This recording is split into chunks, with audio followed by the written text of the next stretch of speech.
Now, about a year ago, I got given an old Dell computer, and the machine in question is a Dell XPS 8100. Now, this is quite an interesting machine because it's got a first generation i7-860, it's got 4 gig of RAM, it's got an HD 5770, and a terabyte hard drive. Now, I completely forgot I even owned this machine until I went into my stockroom the other day and I saw it there and thought, huh, I wonder if we can make this 15-year-old computer play some games. Now, to help the machine have a fighting chance of playing more modern games, we're going to have to throw some upgrades at it. So join me today as we go on the adventure of upgrading this old Dell and seeing just how capable it is in 2025.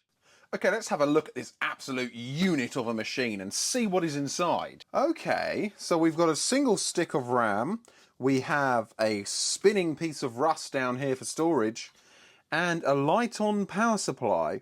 What power supply is this? Ooh. Maximum continuous wattage of 300 or 350 peak. I don't think that this is going to cut the mustard somehow. I think we should just start taking this apart and upgrading it, to be honest. Now, of course, it's been some time since I've actually turned it on, and I believe it worked when I last used it. But it would be just more fun to upgrade it and see if it still turns on, in my opinion. Right, this hard drive is coming out. Let's see what size drive we actually have in here. Oh, and it's a 1 terabyte Barracuda. A manufacture date of 2010 by the looks of things, so I'm assuming it's original. Oh yes, out we come.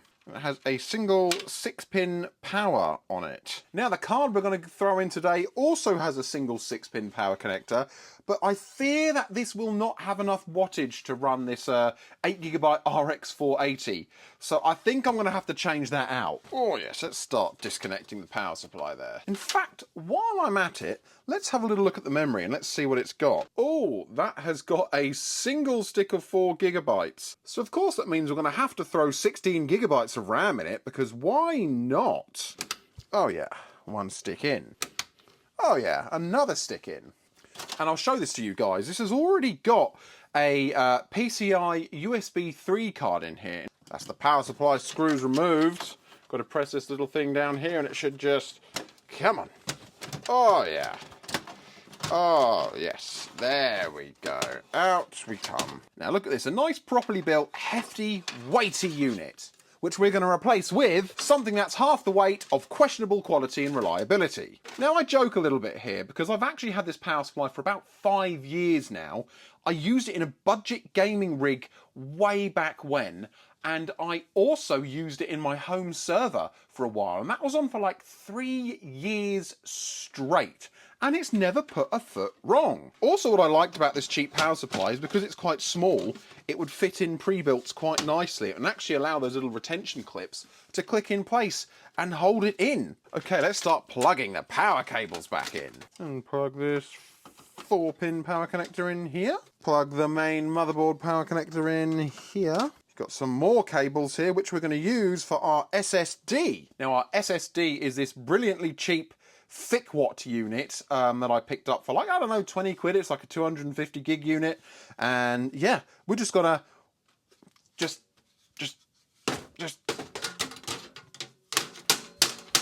you know, just do that, and then it'll all be fine and it'll all work. And I can only really get one screw in this to kind of hold this in because this isn't designed for like a 2.5-inch drive. So we're just gonna plug it in and ignore that, and we're going to put the power in, and then we're just not going to think about it. Oh, it is beautifully refreshing just not having to worry sometimes.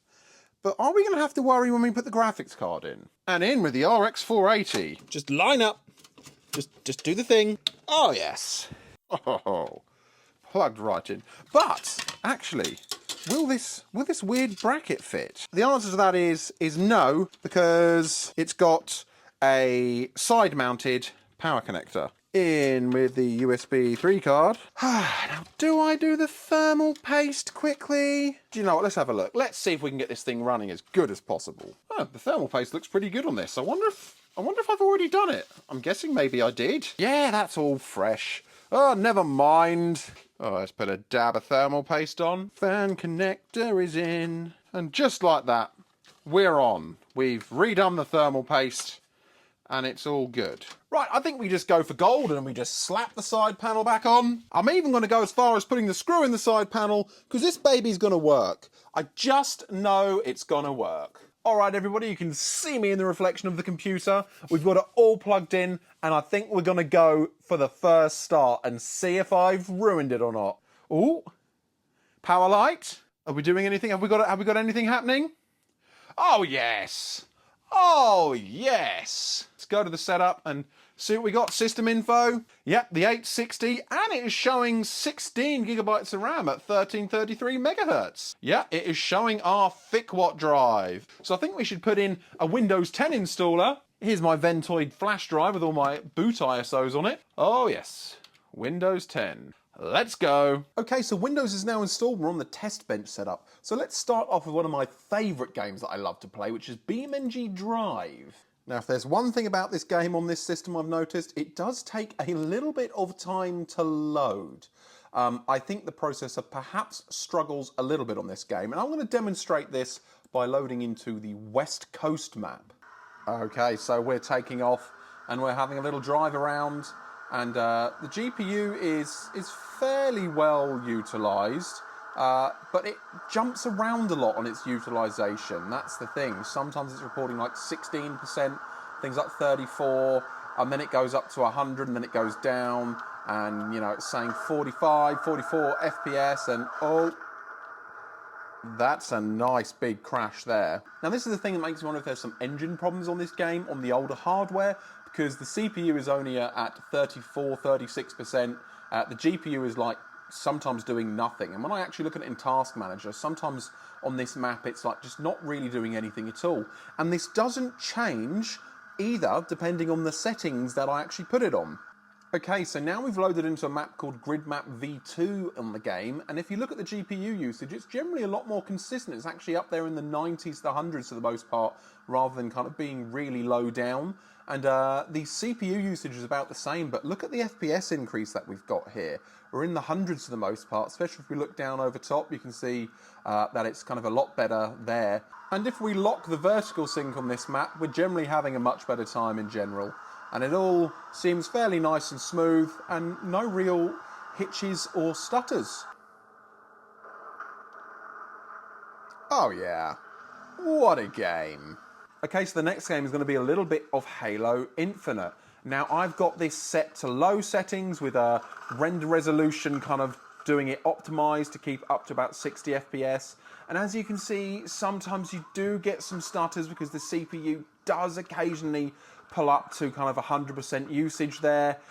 So it's not perfect, but a lot of the time it is actually okay. But I think your mileage may vary there.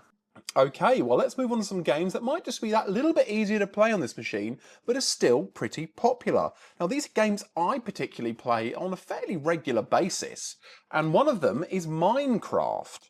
Now I've got a Minecraft server with some friends, and we quite regularly play on this one here.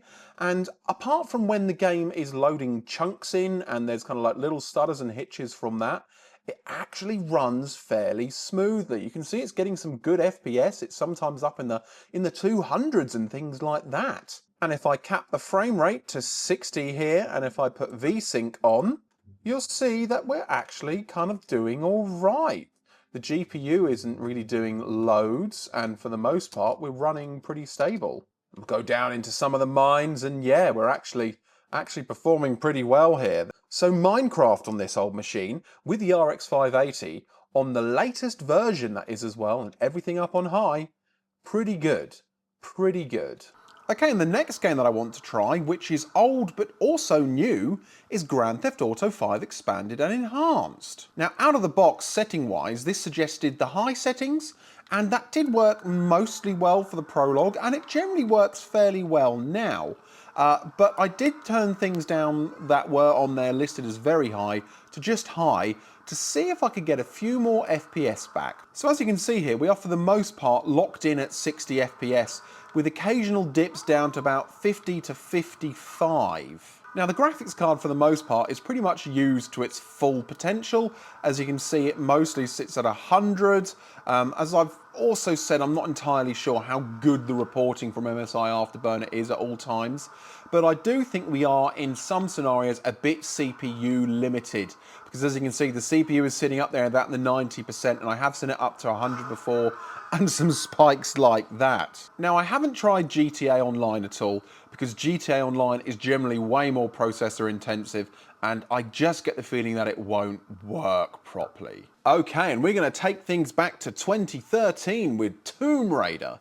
Now this is a game that was used a lot back in the day for benchmarking, and we are gonna do the same today. Now I've got every single graphical setting on this set to as high as it can go, and as you can see here, the GPU is getting its full utilization, which means we don't have a bottleneck elsewhere. As you can see, when I was testing GTA 5 and when I was testing BeamNG, the GPU usage wasn't always as high as it could be, and it was quite regularly just sitting there, I assume, waiting for something from the CPU.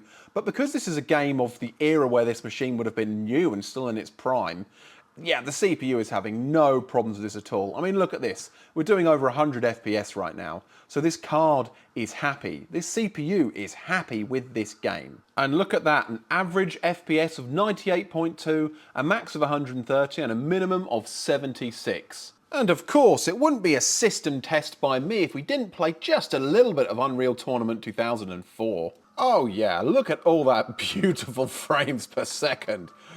700 frames per second, 300, 400, 500. And look at that kind of frame time there. Oh, that is nice. This is a nice lag-free feeling experience. Then again, considering this game was quite old when this system came out, you would think that it would be like that. You see, even in the heat of battle, no sweat, this computer is fine. It's living its best life. Okay, let's be honest, this test wasn't really necessary. I just wanted any excuse to play some Unreal Tournament 2004, as it's one of my favourite games of all time. Where are you coming from, and why won't you die?